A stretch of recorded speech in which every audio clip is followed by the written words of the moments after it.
Gab Marcotti is joining me, and we will be seeing red in just a moment because we're speaking about Manchester United, Gab, because when can we ever stop talking about Man United, can we? Now, the question is, how does this rebuild go? That's what we want to talk about in a little bit. We're hearing that, of course, come January, United are definitely out there to spend some cash, as they do when some may say that that's not the right way because it's just throwing money at the problem again, buying quote-unquote ready-made players like Mario Mandzukic again, instead of building and just having that patience and taking the time to properly rebuild. Yeah, well, look, I mean, we have a story by Rob Dawson, who, of course, is our Manchester United expert, among other things, and he's been told that funds are available in January should they need them. Should Solskjaer need them, although... And they are needed.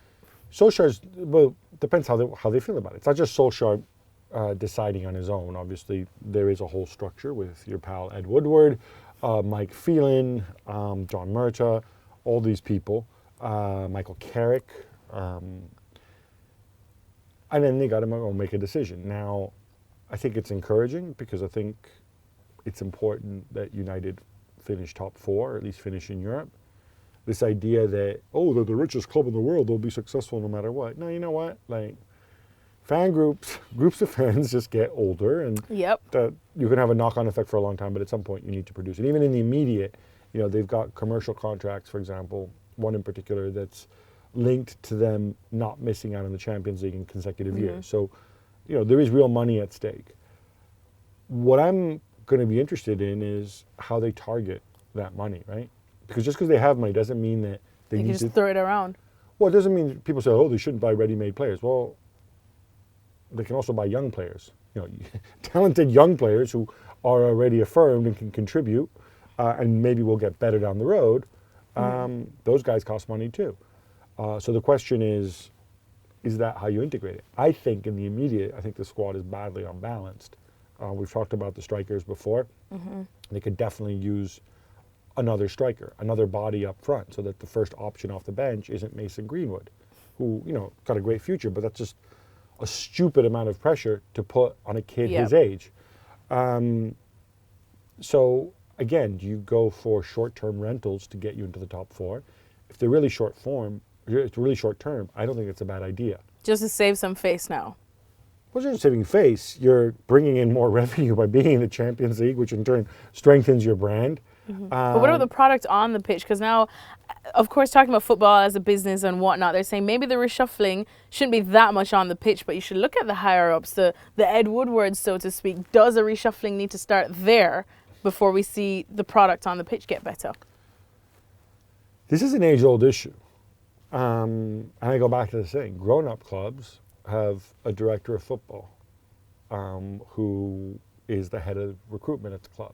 And the director of football acts as a counterweight to the manager, which is important, especially when you've got some of the strong-willed, shall we say, managers that United have had in recent years, such as Jose Mourinho and Louis van Gaal. But also, the director of football's time horizon is a different one. It's very much a medium and long-term horizon. Whereas for a manager, it's inevitably short-term. It's great that you give Solskjaer a million-year deal and you say, Ole, just take your time. But he's not an idiot. He knows that, if he finishes mid-table, there will be a lot of people calling for his head. There will be people losing faith in him. So inevitably, you always have this conflict between the short term and the medium term. I think this is something United are crying out for. And, it can be somebody who sits under Woodward, and you can still have Woodward running everything.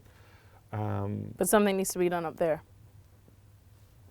I think if you look at the number of poor decisions that have been made, I mean, I read recently, and again, this is just something I've read, but from people who are well informed, that one of the issues this summer with the different targets that Solskjaer actually wanted to bring in another striker, knowing that Sanchez was going to go. Obviously, they talked to Mandzukic.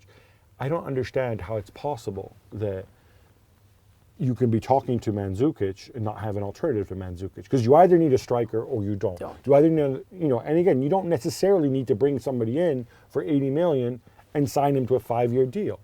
You can bring somebody in on a 2-year deal, pay him enough money, they'll come on a 2-year deal. But the advantage is you're not then locked into an Alexis Being stuck with Sanchez type someone. monster situation. So I think it's encouraging. There's money to spend. Like, if the situation doesn't improve, I would reevaluate the manager and whether even he should be around in January. Because while there's a ton of blame to go around, one big issue for me is the way United play. And it's not something you can simply pin on Pogba being injured or the young players or so on. It's the fact that they're simply not playing well. They've improved, I think, significantly defensively, but that's also because they're just sitting and playing on the counter all the time. Exactly. All right, well, the questions continue for Manchester United, and we are awaiting those answers. For more on this article, though, and the story itself, you can head on over to our website at ESPN.com. Thanks so much for watching ESPN on YouTube. And for more sports highlights and analysis, be sure to download the ESPN app. And for premium content and live streaming, subscribe to ESPN Plus.